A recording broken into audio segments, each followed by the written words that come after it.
अस्सलाम वालेकुम स्टूडेंट्स। उम्मीद है कि आप सब खैरियत से होंगे। आज का जो हमारा लेक्चर है वो है मॉडलिंग एंटिटीज़ एंड एट्रीब्यूट्स। सबसे पहले हम डिस्कस करेंगे एंटिटीज़ को कि एंटिटीज़ क्या होती हैं। अगर बाय डेफिनेशन देखा जाए तो entities is a person, place और ऑब्जेक्ट। फॉर एग्जांपल कोई भी चीज़ जिसके रिलेटेड आप डाटाबेस क्रिएट कर रहे हैं, ठीक है, वो एंटिटी के तौर पर इस्तेमाल होती है। अगर आप किसी ऑर्गेनाइजेशन के अंदर डाटा बिल्ड कर रहे हो तो ठीक है, तो इस ऑर्गेनाइजेशन के रिलेटेड जितने भी डिपार्टमेंट्स होंगे या जितने भी पर्सन वगैरह उसके अंदर काम कर रहे होंगे, तो आपको सब के लिए डाटाबेस वहाँ पे क्रिएट करना पड़ेगा। तो वो सब के सब जो होंगे वो एज ए एंटिटी के तौर पर इस्तेमाल होंगे। यानी कि सिंपल जिस चीज़ के लिए आप डाटाबेस क्रिएट कर रहे हैं वो एज ए एंटिटी आपके लिए इस्तेमाल होगी। इसकी कुछ एग्जांपल एम्प्लॉयज़, मशीन, सेल वगैरह, यानी कि इन चीज़ों के लिए जब आप डाटाबेस क्रिएट करते हो तो ये एज ए एंटिटी आपके लिए इस्तेमाल होती हैं।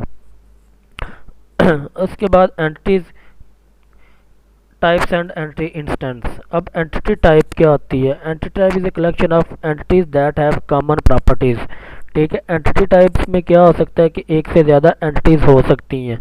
ठीक है, अब सिंपल से अगर एक एग्जांपल दूं तो एक पर्सन, अगर फॉर एग्जांपल पर्सन है तो पर्सन के अंदर क्या क्या आ सकता है? ऑर्गेनाइजेशन या किसी भी अदारे के रिलेटेड उसके अंदर उसके एम्प्लॉई आ सकते हैं, स्टूडेंट्स आ सकते हैं, और इस तरह की पेशेंट वगैरह। तकरीबन ये 3-4 किस्म की, यानी कि जिसके अंदर एंटिटीज़ की टाइप सेम हो लेकिन एक से ज़्यादा एंटिटीज़ एग्जिस्ट करते हैं, उसको एंटिटी टाइप का नाम दिया जाता है। जबकि उसके मुकाबले में जो एंटिटी इंस्टेंस होता है वो कोई भी सिंगल एंटिटी हो सकती है। जिस तरह अगर एक एम्प्लॉय है, ठीक है, तो वो एक सिंगल एंटिटी है इसकी, यानी कि वो उसके रिलेटेड कोई और एंटिटी नहीं आती। तो जितनी भी चीज़ें होती हैं, ठीक है, जो कि एक तरह की होती हैं और एक से ज़्यादा अक़साम में पाई जाती है, तो उसको एंटिटी टाइप का नाम दिया जाता है। जबकि कोई भी सिंगल, ठीक है, जो कि रिलेटेड हो रही है तो वो एंटिटी इंस्टेंस कहलाती है, यानी कि सिंगल एंटिटी के तौर पर उसको इस्तेमाल किया जाता है। अब इसके लिए और कई और उसकी चीज़ें हो सकती हैं कि क्योंकि एंटिटी टाइप जो होती है वो एक सेट ऑफ एंटिटीज़ होती है, यानी इसमें कई एंटिटीज़ हो सकती हैं। जबकि एंटिटी इंस्टेंस में सिर्फ सिंगल एंटिटी है। ठीक है, तो इसके लिए सिंपल फॉर एग्जांपल अगर ऑर्गेनाइजेशन के आप एक डाटाबेस क्रिएट कर रहे हैं तो उसके रिलेटेड जितने भी जो उसका डिपार्टमेंट आ जाता है, ठीक है, उसके बाद उसके एम्प्लॉयज़ आ जाते हैं, उसके जितने भी वर्कर्स आ जाते हैं, उसके बाद सीईओज वगैरह, ये सारे के सारे उसके एंटिटी टाइप कहलाते हैं। जबकि इसके लिए जो एक सिंगल होगा, फॉर एग्जांपल एक एम्प्लॉई होगा, वो इसके लिए एज ए सिंगल एंटिटी के तौर पर ही आएगा। उसके बाद एंटिटी टाइप और सिस्टम इनपुट्स में क्या फ़र्क होता है? अब कुछ चीज़ें ऐसी होती हैं कि जो कि एंटिटी टाइप के तौर पर इस्तेमाल होती है, लेकिन कुछ चीज़ें जो होती हैं वो सिस्टम के इनपुट के तौर पर इस्तेमाल होती है। इसके लिए सिंपल मैं आपको एक एग्जांपल देता हूँ। अगर आप अकाउंट्स का रिलेटेड डाटाबेस बना रहे हैं, ठीक है, तो अकाउंट्स और एक्सपेंसेस तो ठीक है, इसके पास एंटिटी टाइप्स आएंगे, यानी जिसके ऊपर वो डाटाबेस आपका एग्जिस्ट करता है, ठीक है, या जिसके रिलेटेड आप डाटाबेस क्रिएट कर रहे हो वो तो इसकी एंटिटी टाइप कहलाते हैं। लेकिन इसके अलावा जो इसके ऊपर ऑपरेशन परफॉर्म किए जाते हैं तो वो क्या होता है कि वो एज ए सिर्फ सिस्टम के इनपुट के तौर पर आते हैं। जिस तरह ट्रेजर है, यानी जो कि डाटाबेस की रेपोजिटरी चला रहा होता है, ठीक है, या उसके बाद जो इसकी सिस्टम की इनपुट्स होती हैं जो कि एक्सपेंस रिपोर्ट वगैरह जनरेट करते हैं।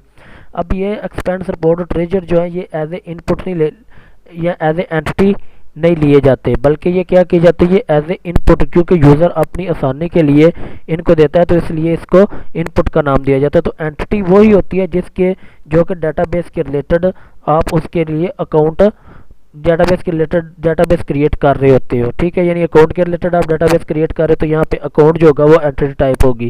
ठीक है, और उसके अलावा इस जितने भी इसके ऊपर ऑपरेशन वगैरह परफॉर्म होंगे वो इसकी एंटिटी टाइप में नहीं आते, बल्कि वो एज ए सिस्टम इनपुट के या यूज़र इनपुट के तौर पर वो आते हैं।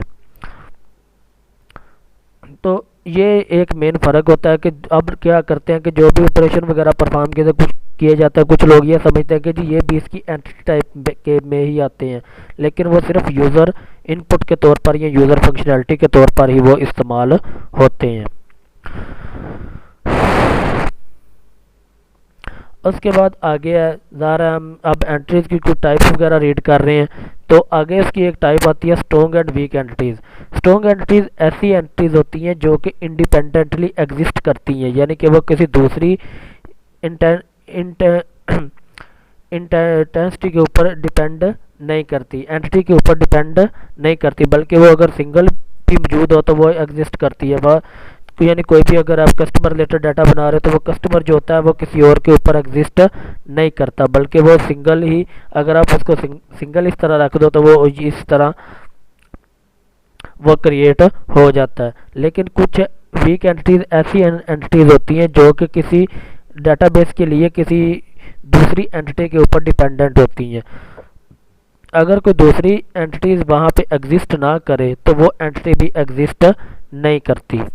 इसकी अगर सिंपल सी एग्जांपल दो, अगर कोई भी अकाउंट वगैरह आपने जनरेट, यानी अगर कोई भी फॉर एग्जांपल अदारे में लोग काम कर रहे होते हैं, ठीक है, अगर वो अदारा ही ना हो तो उसके लोगों का रिलेटेड जो डाटा भी होगा वो भी नहीं होगा। तो इसके लिए लिहाजा कि कोई भी लोग जो अदारे के लिए काम कर रहे हैं अब वो अदारे के ऊपर डिपेंडेंट हो रहे होते हैं। तो इसी तरह की ये वीक एंटिटीज़ होती है कि जो कि दूसरी एंटिटीज़ के ऊपर डिपेंडेंट होती हैं। अदरवाइज़ अगर वो एंटिटी भी ना पाई जाए तो वीक एंटिटी का भी कंसेप्ट नहीं आता, ठीक है। और एक एंटिटीज़ के होने से ही जो दूसरी एंटिटी एग्जिस्ट करती है उसको वीक एंटिटीज़ का नाम दिया जाता है, जबकि जो स्ट्रॉन्ग एंटिटी होती है वो ऑटोमेटिकली इंडिपेंडेंटली एग्जिस्ट करती है। इसका किसी दूसरी एंटिटी के साथ कोई भी इस तरह का रिलेशनशिप नहीं क्रिएट होता कि जी दूसरी होगी तो ये होगी। तो इसी में ये मेन जो इनके दरमियान डिफरेंस है। अब दूसरी बात यह है कि स्ट्रॉन्ग में जो होता है वो आइडेंटिफायर होता है। आइडेंटिफायर अगर हम आगे फर्दर पढ़ेंगे, आइडेंटिफायर कोई भी एक ऐसी यूनिक वैल्यू होती है जो कि किसी भी एंटिटीज़ को दी जाती है, ठीक है, जबकि वीक एंटिटीज जो होती हैं इनमें कोई भी आइडेंटिफायर नहीं होता। ये तो इसकी कुछ आइडेंटिफायर की टाइप्स थी, ठीक है। आगे हम पढ़ते हैं कि अब आइडेंटिफायर को किस तरह नेम दिए जाते हैं या किस तरह उनके नेम रखे जाते हैं और किस तरह उनको डिफाइन किया जा सकता है। उसके सबसे पहले आता है सिंगुलर नेम। अब जब भी कोई भी आप एंटिटीज़ वगैरह रखते हो, ठीक है, डाटाबेस के अंदर, तो एंटिटीज़ में क्या होता है कि आप एज ए सिंगुलर नेम सिर्फ उसको यूज़ कर सकते हो। फॉर एग्जांपल अगर एक नेम है कस्टमर, आप उसको कस्टमर्स नहीं लिख सकते, बल्कि आप उसको एज ए सिंगुलर वाहद के तौर पर ही यूज़ करोगे, जिस तरह सिंपल उसको आप कस्टमर ही यूज़ करोगे। उसके बाद दूसरा स्पेसिफिक टू ऑर्गेनाइजेशन। अब इसके अंदर कुछ इस तरह के आ जाते हैं कि अब ऑर्गेनाइजेशन जो होती है वो अपने हिसाब से नाम वगैरह मैनेज करती हैं, ठीक है। कोई भी जो एंटिटीज होती है, जिस तरह फॉर एग्जांपल अगर एक ऑर्गेनाइजेशन है, ठीक है, वो अपने कस्टमर के रिलेटेड जो डाटा है वो एक जो ऑर्गेनाइजेशन है वो कस्टमर के तौर पर उसको मैनेज कर रही होती है, जबकि इसी तरह दूसरी जो ऑर्गेनाइजेशन होती है वो उसको क्या कर रही होती है कि एज ए क्लाइंट के तौर पर उसको मैनेज कर रही होती है। तो लिहाजा जो भी आपने नेम रखना है, ठीक है, या एंटिटी टाइप का कोई भी जो आपने नेम रखना है वो आपने ऑर्गेनाइजेशन के रिलेटेड ही रखना है कि ऑर्गेनाइजेशन जो है वो इसको किस नाम के से एग्जिस्ट करती है या किस नाम से वो अपने ऑर्गेनाइजेशन के अंदर उसको यूज़ करते हैं, तो आपने उस हिसाब से उसको रखना है। उसके बाद कंसाइज, आपकी जो एंटिटी नेम है वो बिल्कुल कंसाइज होना चाहिए, ठीक है, यानी कि सिर्फ चंद एक वर्ड पर मुश्तमिल होना चाहिए। ये नहीं है कि वो जी आपने एक दो लाइनों में लिख दिया हो, बल्कि इस तरह नहीं होता, बल्कि जो कि एंटिटी टाइप आप का नाम रखना है वो बिल्कुल शॉर्ट होना चाहिए, ठीक है। जिस तरह ये होगा कि अगर आप रजिस्ट्रेशन का नाम रखते हो, ठीक है, रजिस्ट्रेशन फॉर स्टूडेंट्स, ये नाम नहीं रखना, बल्कि आपने क्या करना है, आपने इसको बिल्कुल मुख्तर सा, आप सिंपल अगर आप रजिस्ट्रेशन भी रखोगे तो आपको पता चल जाएगा जी कि ये रजिस्ट्रेशन हमने किसकी करनी है, ठीक है। तो इस तरह के नाम रखने हैं कि जो कि बिल्कुल छोटे हों लेकिन उनका मतलब वाज़िया निकलता हो। उसके बाद एब्रीविएशन और शॉर्ट नेम, आप एब्रीविएशन भी इसमें इस्तेमाल कर सकते हो, लेकिन उसके लिए जो सबसे मेन चीज़ है वो जो आती है वो डाटा डिक्शनरी आती है, यानी कि डाटा के अंदर अगर आपने किसी के एब्रीविएशन रखे हुए हैं, ठीक है, या उसका कोई शॉर्ट नेम रखा हुआ है जिस तो आप उसको यूज़ कर रहे हो। फॉर एग्जांपल जब डाटा बेस को क्रिएट करने से पहले उन्होंने, जब कोई भी डाटाबेस एनालिस्ट या और डाटाबेस डिज़ाइनर जो होता है वो अपनी एक क्या कह लें कि उसको डिक्शनरी जनरेट करता है, डाटा डिक्शनरी, जिसमें वो क्या करता है कि अपनी तमाम एंटिटीज़ उसने डिफ़ाइन की हुई होती हैं। अगर तो अब वो वहीं पे ही अपनी एंटिटीज़ को शॉर्ट नेम से डिफ़ाइन करता है तो फिर वो उसके अंदर यूज़ हो सकता है, क्योंकि फिर वहाँ पे कोई भी जो दूसरा होता है वो जाकर उसके डिक्शनरी में देख सकता है कि जी ये लफ्ज़ इसने किसके लिए इस्तेमाल किया हो। फॉर एग्जांपल अब कुछ लोग जो होते हैं वो कस्टमर यूज़ करते हैं मुकम्मल, लेकिन कुछ लोग जो होते हैं वो CUST यानी कस्ट। अब कस्ट क्या है, ये उसका एब्रीविएशन एज ए उसने अपने पास रखा हुआ है, लेकिन ये उसको भी तब पता चलेगा जब उसने अपने डाटा डिक्शनरी के अंदर इसको रखा हुआ होगा, अदरवाइज वो उसको भी नहीं पता चलेगा। तो लिहाजा शॉर्ट नेम या एब्रीविएशन इस्तेमाल हो सकते हैं। तो इसके लिए ओहो अगर वो तो आपकी डाटा डिक्शनरी के अंदर वो पड़े हुए तो आप उसको सिंपली यूज़ कर सकते हैं। उसके बाद आ जाता है कि जी अगर आपने किसी सेम एंटिटी टाइप्स का जो नाम रखा हुआ है, ठीक है, अगर वो किसी दूसरी में एग्जिस्ट करता है, ठीक है, तो वो एंटिटी टाइप का हमेशा नाम जो होगा वो ER डायग्राम्स में हमेशा सेम ही होना चाहिए। ये नहीं होना चाहिए कि जी उसका नाम यहाँ पे आपने और रखा हुआ है और वहाँ दूसरी जगह पे जाके आप उसका नाम चेंज कर दो। तो लिहाजा जहाँ पे भी ER डायग्राम होगी तो जब भी उसके रिलेटेड डाटा क्रिएट होगा तो वो सेम नेम ही उसका यूज़ होगा, चाहे वो कोई भी एंटिटी टाइप के रिलेटेड जितनी भी, क्योंकि एक से ज़्यादा एंटिटीज एग्जिस्ट करती हैं। तो आप ये नहीं कर सकते कि जी उसका जाके कहीं और पे जाके उसका नाम चेंज कर सकते हो कि जी हमें यहाँ पे पहले हमने ये नाम रखा हुआ था, लेकिन आगे जब उसका दोबारा नाम आया तो हम उसको यहाँ से नए नाम से पुकारेंगे। बल्कि आपने क्या करना है, हमेशा जो सेम नेम आपने उसका पहले से रखा हुआ होगा तो वही जो होगा वही उसके अंदर यूज़ होगा। उसके बाद इसकी कुछ गाइडलाइंस है कि किस तरह आपने जो एंटिटी टाइप्स हैं उनको आपने डिफाइन करना है, ठीक है। एंटिटी टाइप्स की जो सबसे पहली बात है कि इसके लिए यूनिक करैक्टरिस्टिक्स होनी चाहिए, यानी सब के लिए ये होना चाहिए कि ये नहीं कि एक ही करैक्टरिस्टिक्स है वो सब के लिए डाटा टाइप्स के लिए सेम हो जाती है, बल्कि जो एक चीज़ आप यूज़ कर रहे हो उसके लिए एंटिटी की जो करैक्टरिस्टिक्स होंगी, जो एट्रीब्यूट्स होंगी वो इसके लिए ही यूनिक होनी चाहिए, ना कि वो इस तरह हो कि जी एक एंटिटी के लिए भी वही एट्रीब्यूट्स लग रहे हैं, दूसरी के भी वही लग रहे हैं, तीसरी के भी वही लग रहे हैं।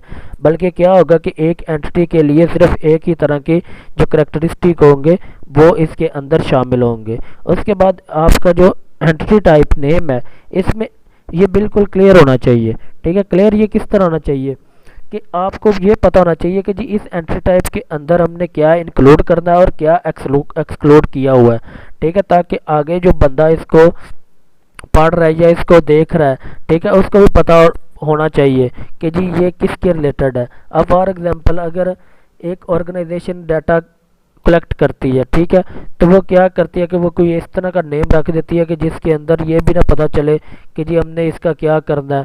अब ये एक फाइनेंस का सिंपल सी मिसाल देता हूँ।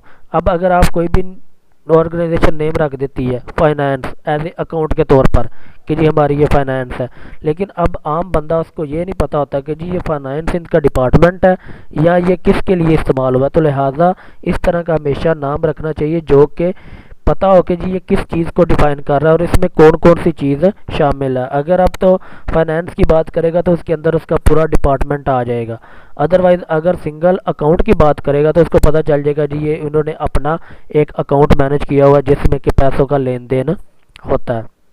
उसके बाद डिस्क्रिप्शन, हर एक जो एंटिटी है उसकी को थोड़ी सी डिस्क्रिप्शन भी लाजमी है ताकि पता पढ़ने वाले को ये पता चल सके, या इवन जो कि डाटा बेस डिज़ाइनर है या एनालिस्ट है उसको भी पता चल सके कि जी ये जो हमने एंटिटी टाइप रखी हुई है ये किस लिए रखी हुई है, इसका काम क्या है। तो जो डिस्क्रिप्शन होती है इसमें सिंपल ये तो थोड़ा सा डिफाइन कर दिया जाता है कि जी ये इस काम के लिए ये एंटिटी टाइप यूज़ हुई है। तो लिहाजा इसलिए इसका क्या किया जाता है कि जब भी इसको जनरेट किया जाता है तो इसकी कोई थोड़ी सी डिस्क्रिप्शन लिख दी जाती है जिससे ये पता चलता है कि जी हमने जो एंटिटी जनरेट की हुई है ये किस काम के लिए हमने जनरेट की हुई है। उसके बाद इसका अगला जो पॉइंट है instance change into another entity type, ठीक है, यानी कि आपकी जो एंटिटी टाइप है वो जब किसी दूसरी जगह पे जाती है तो इसकी एंटिटी जो होती है वो चेंज भी हो सकती है, ठीक है। फॉर एग्जांपल जब कोई भी ऑर्गेनाइजेशन जो होती है वो कॉन्ट्रैक्ट वगैरह के लिए या जो ठेके वगैरह लेते हैं, ठीक है, वो पहले क्या करते हैं जी अपनी एप्लीकेशन को वो फिल करते हैं, लेकिन एप्लीकेशन जब जाती है तो वो एप्लीकेशन वो जब आपके पास तो एप्लीकेशन होती है लेकिन दूसरे के पास जाके वो फिर क्या होती है कि जब उसके बाद मुकम्मल तौर पर प्रोसेस हो जाता है तो वो एज ए कंट्रैक्ट के तौर पर इस्तेमाल होती है। तो लिहाजा इस तरह एक जो एंटिटी टाइप्स है वो किसी दूसरी एंटिटी टाइप में भी जाके वहाँ पर चेंज हो सकती है। उसके बाद जो हमारा अगला टॉपिक है वो है एट्रीब्यूट्स। एट्रीब्यूट्स क्या होती है? Attributes is a characteristic of instance, यानी कोई भी जो आपने एंटिटी टाइप रखा हुआ है या कोई भी इंस्टेंस है, ठीक है, उसके रिलेटेड जितनी भी करेक्टरिस्टिक्स होंगी वो एट्रीब्यूट्स में ही आती हैं। फॉर एग्जांपल जिस तरह अगर सिंपल सी मैं मिसाल देता हूँ, एक स्टूडेंट है, ठीक है, अब स्टूडेंट का सिंपल ये नहीं पता चलता, ठीक है, अब स्टूडेंट्स के रिलेटेड जितना भी डाटा होगा वो उसकी एट्रीब्यूट्स में ही आएगा। जिस तरह स्टूडेंट का नेम हो गया, स्टूडेंट का CNIC, उसके बाद उसका रेजिडेंशियल एरिया, यानी उसके रिलेटेड जितना भी डाटा होगा वो उसके क्या होगा कि उसकी एट्रीब्यूट्स के अंदर ही आएगा। उसके बाद एट्रीब्यूट्स की कुछ टर्म्स या टाइप्स हैं कि किस तरह की एट्रीब्यूट्स हो सकती हैं। सबसे पहले जो इसकी टाइप्स है वो है required and optional attributes. Required attributes ऐसी होती हैं जो कि किसी भी इंस्टेंस को डिफाइन करने के लिए लाजमी चाहिए होती हैं। जिस तरह मैंने आपको बताया कि एक स्टूडेंट है, ठीक है, सिंपल स्टूडेंट का नहीं पता चलता, लेकिन कि ये स्टूडेंट का क्या है, स्टूडेंट कौन है, तो इसके लिए फिर लिहाजा क्या करना पड़ता है, हमें उसका कम से कम नेम जो है या CNIC नंबर, ये दोनों चीज़ें जो होती हैं ये लाजमी लिखनी पड़ती हैं। ये जिस तरह सिंपल अगर आप लॉगिन फॉर्म को वगैरह फिल करते हो, ठीक है, तो लॉगिन फॉर्म फिल करने में वो ये कहता है कि जी आप ये जो चीज़ें हैं ये रिक्वायर्ड हैं, अदरवाइज दूसरी ऑप्शनल है, ठीक है। यानी ऑप्शनल का ये होता है कि ऑप्शनल आप लिखो या ना लिखो इससे कोई फ़र्क नहीं पड़ता, लेकिन जो रिक्वायर्ड है वो आपने लाजमी तौर पर फिल करनी है। तो लिहाजा इसलिए रिक्वायर्ड एट्रीब्यूट्स ऐसी होती हैं कि जो कि किसी भी एंटिटी टाइप्स को डिफाइन करने के लिए लाजमी तौर पर उसके साथ चाहिए होती हैं। लेकिन अब ऑप्शनल एट्रीब्यूट्स आप लिखो या ना लिखो इसका इतना ज़्यादा इशू नहीं है। अगर स्टूडेंट्स है तो स्टूडेंट का डाटा आपके पास पड़ा हुआ है, लेकिन अब आगे आपको इससे कोई मतलब नहीं कि स्टूडेंट्स ने कौन सा सब्जेक्ट चूज़ किया हुआ है या किसके लिए, या वो क्या कौन कौन सी क्लासेस ज्वाइन कर रहा है, ये तो सिंपल फिलहाल स्टूडेंट के रिक्वायर्ड डाटा के लिए इस तरह की कोई चीज़ ज़रूरी नहीं होती। वो आप अगर चाहो तो लिख सकते हैं कि जी इसने ये चीज़ें रिक्वायर्ड करी, लेकिन अगर आप सिंपल स्टूडेंट्स का डाटा देखोगे तो आपको सिर्फ स्टूडेंट्स का नेम, उसके बाद उसका CNIC या उसका रेजिडेंशियल एरिया सिर्फ आपको पता होना चाहिए। या इस तरह भी कुछ हो सकता है कि जी स्टूडेंट्स की कुछ एक्स्ट्रा एबिलिटी होती है, जिस तरह स्पीच करने की एबिलिटी, प्लेइंग की, ठीक है, ये ऑप्शनल होती है, ये चाहे तो आप लिख सकते हो या आप नहीं लिख सकते। इनको आप कह सकते हो कि जी आपकी हैबिट्स क्या है, या उस तरह सिंपल आप ये कह सकते हो कि जी आपका मशगला क्या है या हॉबी क्या है। हॉबी जो होती है वो एज ए ऑप्शनल होती है, वो चाहे आप लिखो या ना लिखो, लेकिन उसके बाद जो रिक्वायर्ड डाटा यानी नेम, CNIC नंबर वगैरह, रेजिडेंशियल नेम वगैरह, ये आपको लाजमी तौर पर ही लिखना पड़ेगा। उसके बाद आ जाती है simple and composite attributes. Simple attributes ऐसी एट्रीब्यूट्स होती हैं जो कि फर्दर ब्रेक डाउन नहीं हो सकती, यानी जिनको आप फर्दर डिवाइड नहीं कर सकते। अब सिंपल सी अगर बात है, आपने स्टूडेंट का नेम लिखा हुआ है, ठीक है, तो नेम को आप फर्दर डिवाइड नहीं कर सकते, यानी कि वो सिंपल नेम तक किया, उसके बाद वो ख़त्म हो जाता है। नेम से आगे कोई भी उसका आप ये कह लो कि मतलब वगैरह नहीं निकाल सकते, ठीक है। तो ये ऐसी सिंपल एट्रीब्यूट्स ऐसी एट्रीब्यूट्स होती हैं जो कि आगे फर्दर जाके जिनको ब्रेक डाउन नहीं किया जा सकता या इनको मुख्तलिफ हिस्सों में डिवाइड नहीं किया जा सकता। लेकिन कंपोजिट एट्रीब्यूट्स उसके मुकाबले में ऐसी एट्रीब्यूट्स होती हैं जिनको फर्दर ब्रेक डाउन किया जा सकता है, यानी फर्दर उसके हिस्सों में तब्दील किया जा सकता है। जिस तरह अगर सिंपल सी एग्जांपल एड्रेस की एग्जांपल देता हूँ, ठीक है, एड्रेस को आप मुख्तलिफ हिस्सों में डिवाइड कर सकते हो कि जी ये डिस्ट्रिक्ट कौन सा है, उसके बाद इनकी तहसील कौन सी है, उसके बाद गांव या शहर कौन सा है, उसके बाद गली कौन सी है, उसके बाद स्ट्रीट मकान नंबर कौन सा है। यानी कि आप क्या कर सकते हो कि एड्रेस को आप फर्दर जो होता है उसके हिस्सों में डिवाइड कर सकते हो। लेकिन सिंपल एट्रीब्यूट जो होती हैं वो ऐसी एट्रीब्यूट्स होती हैं जिनको आप फर्दर डिवाइड नहीं कर सकते, उनके मुख्तलिफ पार्ट्स में उसको डिवाइड नहीं कर सकते, जबकि कंपोजिट को आप उसके मुख्तलिफ पार्ट्स में डिवाइड कर सकते हो। उसके बाद आती है single and multi valued attributes, ठीक है। अब सिंगल वैल्यूड क्या होती है? सिंगल वैल्यूड एट्रीब्यूट्स ऐसी होती हैं कि जिनमें सिर्फ और सिर्फ एक ही वैल्यू होती है और उसको सिंगल वैल्यूड एट्रीब्यूट कहा जा सकता है। यानी स्टूडेंट का जो नेम होता है वो सिंपल एक ही नेम होता है, ये नहीं होता कि वो उसके की 4 या 5 नाम हो तो आप कर सकते हो, नहीं, बल्कि स्टूडेंट का अगर नेम की बात करते हैं तो वो सिर्फ सिंगल नेम ही होगा।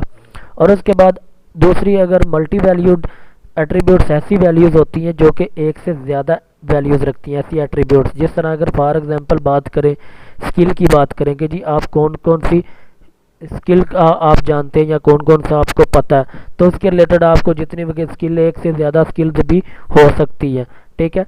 तो जो एक से ज़्यादा वैल्यूज़ होंगी वो मल्टी वैल्यूज़ एट्रीब्यूट्स कहलाती हैं, या जिनके अंदर आप ये कह सकते हो कि जी स्किल जो होती है वो तो सिंगल नहीं है, मेरे पास तो 10 स्किल्स हैं, ठीक है। तो आप जब 10 की 10 स्किल्स उसके अंदर लिखोगे तो वो जो एट्रीब्यूट्स होगी वो as a multi value attributes show होगी। और सिंगल वैल्यू एट्रीब्यूट्स वो होती है जिसमें कि सिर्फ आप एक ही वैल्यू को डिफाइन कर सकते हैं।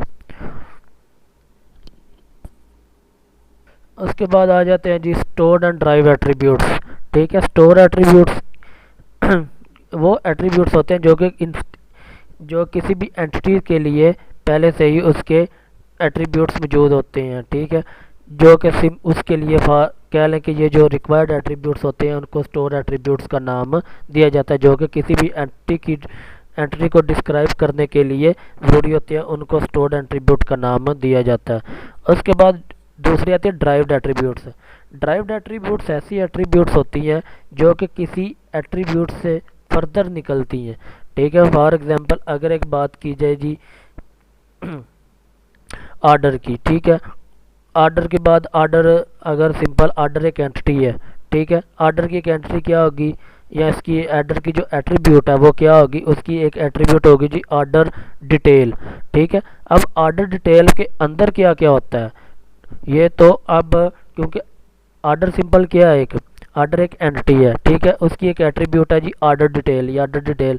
अब आर्डर डिटेल की आगे फर्दर एंटिटीज़ हो सकती हैं, क्योंकि आर्डर डिटेल में क्या आता है कि आर्डर डिटेल में कस्टमर का नेम आ जाता है, कस्टमर का CNIC नंबर आ जाता है, कस्टमर का फ़ोन आ जाता है, ठीक है। इसी तरह जो कि ऐसी एट्रीब्यूट्स जो किसी दूसरी एट्रीब्यूट से निकलती हैं उनको ड्राइव्ड एट्रीब्यूट्स का नाम दिया जाता है। तो आर्डर डिटेल चूँकि एक स्टोर्ड एट्रीब्यूट है, जो कि एक आर्डर की अपनी एट्रीब्यूट है, लेकिन अब आर्डर डिटेल से आगे फर्दर भी इस तरह की एट्रीब्यूट्स बन सकती हैं, जिसमें कि जितना भी डाटा पड़ा हुआ होता है वो एज ए उसकी एक और एट्रीब्यूट्स के तौर पर वो निकलता है, ठीक है। जिसके में डिटेल के बाद फर्दर एट्रीब्यूट्स आप कस्टमर नेम बना सकते हो, कस्टमर CNIC नंबर बना सकते हो, उसके बाद कस्टमर का जी एड्रेस वगैरह, ये जो जितनी भी इसके बाद निकलेंगी वो सारी की सारी जो होंगी वो क्या होंगी, ड्राइव्ड एट्रीब्यूट्स, जो कि किसी भी एट्रीब्यूट से आगे फर्दर निकलती हैं। उसके बाद आ जाता है आइडेंटिफायर। आइडेंटिफायर क्या होता है, आइडेंटिफायर कोई भी एक ऐसी यूनिक वैल्यू होती है जो कि किसी भी एंटिटी टाइप को शो करती है, ठीक है। यूनिक वैल्यू, अब फॉर एग्जांपल इसकी सिंपल सी बात है, जिस तरह स्टूडेंट ID है, या जिस तरह आप कॉलेज में पढ़ रहे हो, अब आपका हर एक का रोल नंबर जो है वो हर एक का यूनिक नंबर है, ठीक है। ये नहीं होगा कि किसी भी दो स्टूडेंट्स को एक ही रोल नंबर अलाउ कर दिया जाए, बल्कि वो इस तरह जो भी यूनिक वैल्यू होगी उसको एज ए आइडेंटिफायर का नाम दिया जा सकता है। जिस तरह के रोल नंबर हो सकता है, या सिंपल सी एक एग्जांपल देता हूँ, जिस तरह दुनिया पाकिस्तान के जितने भी तमाम लोग होते हैं, इनका जो शनाख्ती कार्ड या CNIC नंबर है, ठीक है, वो भी कभी सेम नहीं होता, बल्कि उसकी भी एक यूनिक वैल्यू होती है। उसके बाद आइडेंटिफायर तो सिंपल ये होता है कि जो कि सिंपल यूनिक वैल्यू रखता है, ठीक है, जिसका कि कोई भी जिसके ऊपर उसका पूरे का पूरा डाटा जो होता है वो डिपेंड करता है उसके नंबर के लिहाज से। अब उसके बाद कुछ सजेशन है कि आइडेंटिफायर को किस तरह सजेस्ट किया जा सकता है। सबसे पहले जो इसकी सजेशन है, choose that value which has no change. तो सबसे पहले आपको क्या करना पड़ेगा कि जी आपको इस तरह की वैल्यू को आइडेंटिफायर डिक्लेयर करना पड़ेगा जो कि वक्त गुजरने के साथ साथ चेंज ना हो, बल्कि उसी तरह रहे। तो इस तरह की जो वैल्यू होगी वो ही आइडेंटिफायर के तौर पर इस्तेमाल होती है। जिस तरह के अगर कॉलेज वाले जो वो आपका डाटा रखना शुरू कर दें, अब बाय नेम रखना शुरू कर दें, अब एक ही नाम के कई स्टूडेंट्स निकल आते हैं, तो लिहाजा क्या किया जाता है कि वो जो डाटा सेव किया जाता है वो आपके रोल नंबर की बेस के ऊपर सेव किया जा सकता है, जो कि जब तक आप कॉलेज के अंदर रहेंगे आपका रोल नंबर चेंज नहीं होगा। उसके बाद इस तरह की वैल्यू होनी चाहिए जो कि वैलिड हो, ठीक है। ये नहीं होगा कि आप इस तरह वैल्यू रख देते हैं कि जो वैलिड ही नहीं होती। अब डाटाबेस के अंदर जब भी चीज़ें रिक्वायर्ड होती हैं, ठीक है, कुछ वैल्यूज होती हैं जैसा कि स्पेशल सिग्नेचर जो होते हैं, ठीक है, ऐट हो गया, डैश हो गया, हैश हो गया, इस तरह के वो उसको इस्तेमाल नहीं करता, ठीक है, तो वो आपके लिए लिहाजा एक वैलिड वैल्यू होनी चाहिए, वो 1 या 2 यानी काउंटिंग की सूरत में होनी चाहिए। तो इस तरह की वैल्यू ही जो होगी वो एक्सेप्टेबल होगी। और दूसरे नंबर पे ये जो आपके आइडेंटिफायर है, ठीक है, इसको कभी भी नल नहीं होना चाहिए, यानी इसकी वैल्यू ज़ीरो नहीं होनी चाहिए। अब अगर डाटाबेस को बात करते हैं आजकल के डाटाबेस की, तो ये ऑटोमेटिकली क्या करता है, जब आप अपने आइडेंटिफायर को एज ए प्राइमरी की आइडेंटिफाई कर देते हो, ठीक है, डिक्लेयर कर देते हो, तो वो क्या होता है कि ऑटोमेटिक इंक्रीमेंट करता जाता है। जैसे जैसे डाटा ऐड करते जाते हो वो वैसे वैसे उनकी वैल्यू जो होता है वो अपनी तरफ से लगाता जाता है, जो कि कोई भी वैल्यू जो होती है वो दूसरी वैल्यू के साथ कि ये कह लें कि मैच नहीं हो सकती। उसके बाद इसका जो एक और सजेशन है, don't use identifier which indicate classification, यानी आपने कोई इस तरह का आइडेंटिफायर नहीं चूज़ करना जिसके कि आगे फर्दर उसको क्लासिफिकेशन करके या उसके मुख्तलिफ हिस्सों में आगे फर्दर डिवाइड किया जा सके। जिसकी सिंपल एग्जांपल ये है कि जी आप अगर अपना एड्रेस वगैरह इस तरह का रख देते हो आप एज ए आइडेंटिफायर, तो आइडेंटिफायर वो आपका एड्रेस जो होता है वो तो आगे फर्दर डिवाइड भी हो सकता है, ठीक है, वो आपके डिस्ट्रिक्ट के लिहाज से, उसके बाद आपके शहर के लिहाज से, आपके मोहल्ले के लिहाज से। तो इस तरह की लिहाजा आपने कोई भी आइडेंटिफायर चूज़ नहीं करना जो कि फर्दर डिवाइड हो सके। तो उसके लिए हमेशा चाहिए कि वो सिंगल ही होना चाहिए और उसकी वैल्यू जो होनी चाहिए वो यूनिक वैल्यू होनी चाहिए। उसके बाद कुछ रूल्स हैं, ठीक है, किस तरह नेमिंग और एट्रीब्यूट्स को किस तरह नेम दिया जा सकता है या उसको किस तरह डिफाइन किया जा सकता है। सबसे पहले जब एट्रीब्यूट को नाम दिया जाता है तो वो हमेशा सिंगुलर नेम होना चाहिए, यानी प्लूरल नेम की वो इस्तेमाल नहीं होना चाहिए, ठीक है, यानी कि वो हमेशा सिंगल, जिस तरह कस्टमर है तो ये सिंपल कस्टमर ही होना चाहिए, इसको कस्टमर्स नहीं लिख होना चाहिए, तो ठीक है, हमेशा ये एक सिंगुलर ही वैल्यू होनी चाहिए जो भी उसका नेम है। उसके बाद यूनिक नेम, हर एक के लिए जो नेम होना चाहिए वो अलग अलग होना चाहिए। ये ना कि अगर एक एंटिटी की आपने 3-4 करेक्टरिस्टिक डिफाइन की हुई हैं और सब के सब जो है वो एक ही नाम के हैं, बल्कि क्या होना चाहिए कि हर एक का जो नेम है वो हमेशा अलग अलग होना चाहिए और हर एट्रीब्यूट का एक यूनिक नेम होना चाहिए। उसके बाद फॉलो स्टैंडर्ड्स, यानी जी आपको उसके स्टैंडर्ड्स भी जिसकी ऑर्गेनाइजेशन के तहत आप ये कुछ चीज़ बना रहे होते हैं उसके स्टैंडर्ड्स भी आपको फॉलो करने पड़ते हैं कि जी आप जो एट्रीब्यूट्स हैं वो किस तरह की या किस तरह की आप इस्तेमाल करते हैं या कौन सी चीज़ें जो आप इस्तेमाल करना चाहते हैं। तो लिहाजा ये अगर आप डाटाबेस के अंदर बना रहे हो तो डाटाबेस के अंदर भी कुछ ना कुछ इसके स्टैंडर्ड्स मुतय्यन किए होते हैं जिनके करते हुए आप उसके एट्रीब्यूट्स को डिफ़ाइन कर सकते हो। जिस तरह अगर फॉर एग्जांपल नेम है तो नेम को आप करैक्टर में ज़ाहिर करोगे, ना कि आप उसको नंबरिंग में ज़ाहिर करोगे। तो लिहाजा ये इस तरह के कुछ रूल्स होते हैं तो ये हमेशा वहाँ पे डिफाइन किए जाते हैं। या अगर फॉर एग्जांपल आप किसी की कोई अमाउंट वगैरह लिख रहे हो, ठीक है, तो उसको आप करैक्टर में नहीं डिफाइन कर सकते बल्कि आप उसको नंबरिंग में ही डिफाइन करेंगे। यानी कि जिस तरह भी आप डाटाबेस के अंदर किसी भी एंटिटी की करैक्टरिस्टिक को डिफाइन करते हैं तो वो हमेशा उसके स्टैंडर्ड्स को ही फॉलो करते हुए आप कर सकते हैं। उसके बाद आगे इसकी कुछ डिफाइनिंग है कि किस तरह इसको डिफाइन किया जा सकता है। उसके बाद जो अगला पॉइंट है वह same attributes of different entity types, ये ठीक है। अब इस तरह भी हो सकता है कि कोई और एंटिटी टाइप्स हो सकती हैं, ठीक है, जिनका के जो एट्रीब्यूट्स हैं वो सेम हो सकती हैं। तो लिहाजा अब ये नहीं हो सकता कि जिस तरह तमाम एंटिटी टाइप की एट्रीब्यूट्स को हम अलग अलग तरीक़ों से डिफ़ाइन कर दें, बल्कि अगर किसी भी कोई एंटिटी टाइप्स है जिनकी के एट्रीब्यूट्स सेम होती है तो उनको लिहाजा एक ही क्लास के साथ डिफ़ाइन करना चाहिए, यानी एक ही तरीके के साथ वो डिफ़ाइन होने चाहिए। जिस तरह अगर कोई भी एक कॉलेज की मिसाल ले लें, ठीक है, अब क्या होगा कि स्टूडेंट का भी रेजिडेंशियल सिटी होगा, उसके बाद स्टाफ का भी रेजिडेंशियल सिटी होगा, ठीक है। अब ये नहीं होता, अब रेजिडेंशियल सिटी जो होगा वो एक ही तरह से डिफ़ाइन किया जाएगा। ये नहीं होगा कि अब स्टाफ का जो रेजिडेंशियल सिटी है वो किसी और तरीके से डिफ़ाइन कर दिया जाए, तो जो दूसरे यानी स्टूडेंट्स का जो रेजिडेंशियल सिटी है उसको किसी और तरह से डिफ़ाइन कर दिया, क्योंकि ये सेम एट्रीब्यूट्स हैं। अब एट्रीब्यूट टाइप्स जो होती हैं वो इसकी तो चलो अलग अलग है, लेकिन जो कि एट्रीब्यूट सेम है तो लिहाजा इन एट्रीब्यूट्स को एक ही तरह से इम्प्लीमेंट या डिफ़ाइन करना चाहिए। उसके बाद इसका अगला पॉइंट वाई इज़ इम्पोर्टेंट, ठीक है, जो आप एट्रीब्यूट्स वगैरह रख रहे हैं, ठीक है, आपको ये भी बताना पड़ेगा जी ये एट्रीब्यूट क्यों ज़रूरी है। ठीक है, यानी अगर सिंपल सी बात है, अब स्टूडेंट्स की एट्रीब्यूट्स नेम, CNIC या रेजिडेंशियल एड्रेस वगैरह हम स्टोर करते हैं, तो इसके लिए हमें तो पता है सिंपल कि जी ये क्यों ज़रूरी है। लिहाजा अगर हमने किसी भी स्टूडेंट को आइडेंटिफाई करना तो लिहाजा उसके नेम से या उसके CNIC से हम आइडेंटिफाई कर सकते हैं, अदरवाइज़ हम किसी भी दूसरे स्टूडेंट को आइडेंटिफाई नहीं कर सकते। उसके बाद आ जाता है एलियासिस। ठीक है, एलियासिस एक ऐसी टेक्निक यूज़ की जाती है जो कि उसके ओरिजिनल नाम की जगह दूसरा नाम लगा के इस्तेमाल किया जा सकता है। ठीक है, तो लिहाजा एलियासिस, लेकिन इसके लिए भी क्या होता है कि इसको पहले आपको पता होना चाहिए कि जी आप किसका नाम बदल के कौन सा नाम किसकी जगह पे इस्तेमाल कर रहे हो। तो ये सबसे पहले ये जो चीज़ें होती हैं, ये क्योंकि कोई भी जो डाटाबेस डिज़ाइनर होता है उसने अपनी डाटा डिक्शनरी बनाई होती है। ठीक है, यानी कि डाटा डिक्शनरी उसने क्या किया होता है कि चीज़ों को पहले ही डिफ़ाइन किया हुआ होता है। तो लिहाजा वो डेफिनेशन जो होती है उसके मुताबिक अगर तो वो किसी चीज़ का नाम बदल के उसका कोई और नाम फर्जी नाम रखना चाहता है तो वो वहाँ पे डिफ़ाइन होगा कि जी ये इसका फर्जी नाम ये है। अदरवाइज़ अगर आप उसका फर्जी नाम वैसे लिख दोगे तो वो पता नहीं चलेगा। तो लिहाजा एट्रीब्यूट्स के आप फर्जी नाम भी रख सकते हो। Source value of for attributes. ठीक है, आपको ये पता होना चाहिए कि जी आपकी जो एट्रीब्यूट्स हैं ये कहाँ से आई हैं, इसकी सोर्स कौन सी है।